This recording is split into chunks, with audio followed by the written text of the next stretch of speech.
গতকাল ছিল বৃহস্পতিবার রাত আনুমানিক 9:45। আমাদের বেইলি রোডের green cosy cottage shopping mall যেটি, এই জায়গাতে নিচের তলাতে হঠাৎ খেয়াল করা যায় যে একটি অগ্নিকাণ্ডের সূত্রপাত হয়েছে এবং সেই অগ্নিকাণ্ডের যে সূত্রপাত হয়, প্রাথমিকভাবে পুলিশের একজন সার্জন সেখানে উপস্থিত ছিল এবং কিছু লোক ছিল, তারা নেভানোর চেষ্টা করে। মুহূর্তের মধ্যেই আগুন কিন্তু ছড়িয়ে যেতে থাকে। ঢাকা মেট্রোপলিটন পুলিশের পক্ষ থেকে আমি ব্যক্তিগতভাবে এটি আমার নজরে আসার সাথে সাথেই আমরা ফায়ার সার্ভিসের খবর দেয়া, লোকজন যাতে ভিড় করতে না পারে সেটি নিশ্চিত করা এবং তাড়াতাড়ি কন্ট্রোল রুম থেকে এবং আশেপাশে আমাদের যে মোবাইল টিমগুলো ছিল সেগুলোকে ওই জায়গায় গিয়ে যাতে ফায়ার সার্ভিস কাজ করতে পারে সেই পরিবেশ সৃষ্টি করার জন্য আমি নিজেই নির্দেশনা প্রদান করি। 9:50 দিকে পরবর্তীতে আমরা দেখতে পাই যে খুব অল্প সময়ের মধ্যে আগুনের লেলিহান শিখা উপরের দিকে চলে যায় এবং আপনারা জানেন যে এই 8তলা ভবনটি অত্যন্ত দোকানদারা, বিভিন্ন ধরনের রেস্টুরেন্ট এবং দোকানদারা একেবারেই স্পেস নেই বললেই চলে, সেরকম একটি বদ্ধ জায়গা। যদিও এই জায়গায় একমাত্র 3য় তলা ছাড়া আর বাকি প্রতিটি ফ্লোরেই কিন্তু খাবার রেস্টুরেন্ট রয়েছে। আর যেখানে খাবার রেস্টুরেন্ট থাকে সেখানে আগুনের ব্যবহার থাকে এবং আগুনের যে গ্যাসের উৎস সেটিও তাদেরকে জোগাড় করতে। স্বাভাবিক কারণেই না জানতে পারলেও আমরা স্পষ্টতই বুঝতে পারি যে উইদিন হাফ অ্যান আওয়ার, আধা ঘন্টার মধ্যেই কিন্তু এই আগুন একেবারে উপরের দিকে চলে যায়। হয়তো সামনের দিকটিতে কভার করেছিল, পিছনের দিকটিতে কিছুটা কম ছিল। তাৎক্ষণিকভাবে কিন্তু আমাদের ফায়ার সার্ভিস আসে এবং ফায়ার ফাইটার যারা ছিল তারা কাজ শুরু করে এবং যাতে এটি আরো ব্যাপকতা লাভ করতে না পারে, পাশের বিল্ডিং এ যেতে না পারে, সেই কাজটি তারা করে। এটি আপনারা নিজেরাই দেখেছেন, সেটির ব্যাপারে আমি আর খুব বেশি বলতে চাই না। তো এখানে আমাদের যেটি অবজারভেশন সেটি হলো যে নিচের তলায় 2টি খাবারের রেস্টুরেন্ট ছিল, পেছনের দিকে একটি বড় রেস্টুরেন্ট আর সামনের দিকে ছিল ছোট একটি স্টলের মতো, যেখানে হালকা কিছু স্ন্যাক্স এবং কফি বা টি এ জাতীয় খাবার দেওয়া হতো। এই জায়গাটাতেই কিন্তু প্রথম অগ্নিকাণ্ডের সূচনা আর সবাই প্রত্যক্ষ করে, যেটির ভিডিও ক্লিপও কিন্তু অ্যাভেলেবেল সবার কাছে আছে আমার ধারণা। এবং গতকালকের এই ঘটনার পরবর্তীতে ফায়ার সার্ভিসের টিমের সাথে বাংলাদেশ পুলিশের যারা আছে, পরবর্তীতে বিজিবি আসছে বা অন্য সকলেই কিন্তু চেষ্টা করেছে যে এটিকে যাতে দ্রুত নিয়ন্ত্রণে আনা যায়। কিন্তু তথাপিও বাস্তবতা হলো এই যে প্রথম অগ্নি নির্বাপনের জন্য প্রায় 1.5 ঘন্টা চেষ্টা করা হয় এবং পরবর্তীতে কিন্তু সুইপ করা হয়। ফায়ার ফাইটার যারা, তারা এই উদ্ধারের কার্যক্রম পরিচালনা করে এবং ল্যাডার দিয়ে কিন্তু সুস্থ অবস্থায় মোটামুটি বা স্বল্প আহত অবস্থায় 68 জনকে ওখান থেকে উদ্ধার করা হয়, যেটি আপনারা দেখিয়েছেন।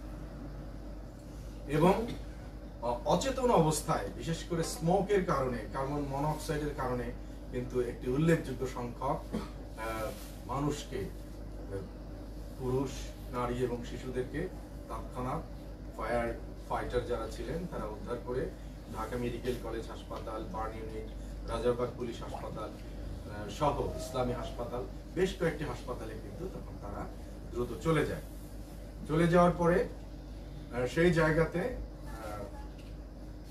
ঢাকা মেডিকেল কলেজ হাসপাতাল, রাজারবাগ পুলিশ হাসপাতাল এবং ঢাকা মেডিকেল কলেজ হাসপাতালের বার্ন ইউনিট মিলিয়ে সর্বমোট 46টি মৃতদেহ আমাদেরকে গ্রহণ করতে হয়।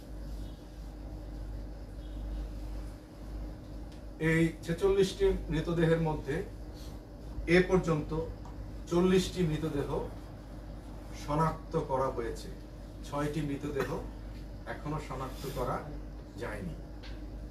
40টি শনাক্তকৃত মৃতদেহের মধ্যে 38টি ইতোমধ্যে তাদের পরিবারের কাছে হস্তান্তর করা হয়েছে।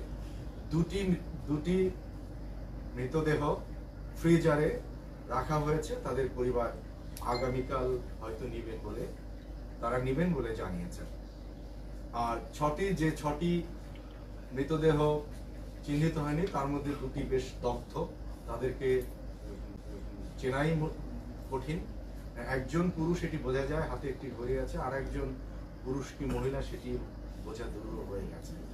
আর বাকি যে 4 জন, তাদের কোনো পরিবার থেকে এখন পর্যন্ত কেউ আসেনি, যার জন্য আমরা শনাক্ত করতে পারিনি। আমরা কাজ করছি এবং আমরা ডিএনএ প্রোফাইল করব।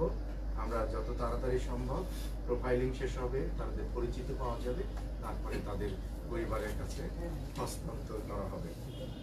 যারা মৃত্যুবরণ করেছেন তাদের মধ্যে পুরুষ 20 জন, নারী 18 জন এবং শিশু 8 জন। ঢাকা মেট্রোপলিটন পুলিশ এবং ক্রিমিনাল ইনভেস্টিগেশন ডিপার্টমেন্ট উভয়ই এই জায়গায় যে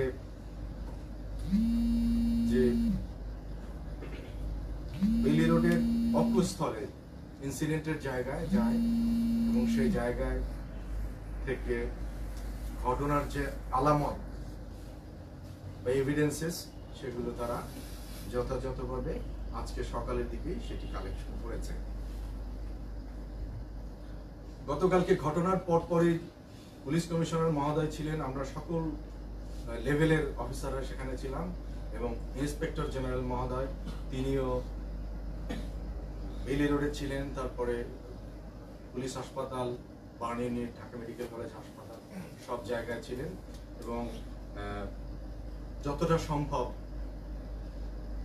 সহযোগিতা করার জন্য অথবা এটি কি বেটার ম্যানেজমেন্ট কি করে করা যায় সেটির জন্য ইন্সপেক্টর জেনারেল মহোদয় আপ্রাণ চেষ্টা করেছেন। একই সাথে ঘটনা ঘটার পর থেকেই যখন মাননীয় স্বরাষ্ট্রমন্ত্রী, মাননীয় প্রধানমন্ত্রী জেনেছেন এবং তারা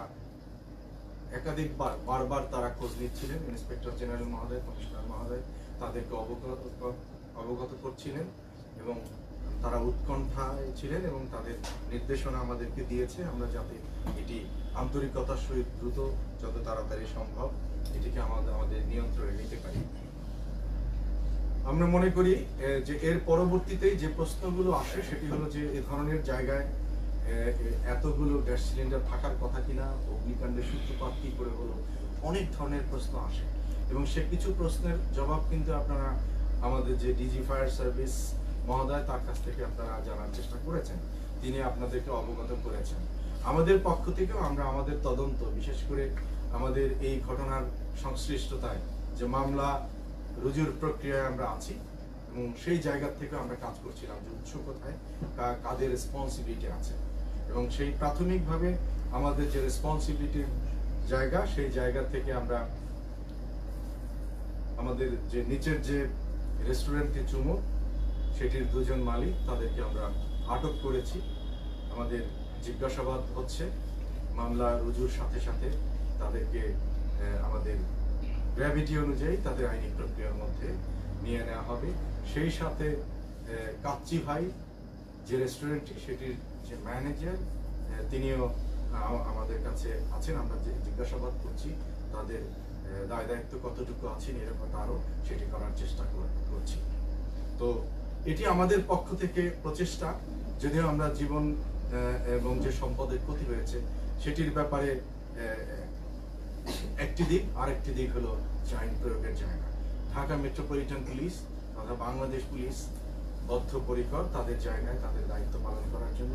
সেজন্যই আমরা কালকে সারা রাত ইন্সপেক্টর জেনারেল মহোদয় ফজরের নামাজ পর্যন্ত ছিলেন, আমরাও সকলে ছিলাম এবং আজকেও সারাদিন আমরা এগুলোর জন্য কাজ করছি।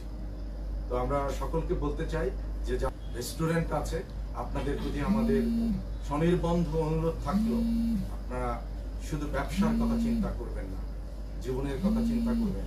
যদি জীবন না থাকে, আমাদের যদি নিরাপত্তা না থাকে, তাহলে শুধু ব্যবসার দিক জন্য কিন্তু তাকালেই চলবে না।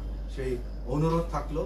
এর বাইরেও আমরা মনে করি যে যেই অফিস যেই ব্যক্তি বা যার যার দায় দায়িত্ব আছে সেগুলো আমরা নিরূপণ করব। এ ধরনের ঢাকা মেট্রোপলিটন পুলিশের যে জায়গায় যে দায়িত্ব আছে সেটি আমরা দেখব এবং প্রতিটি জায়গাতে সেটি আমরা এক্সারসাইজ করার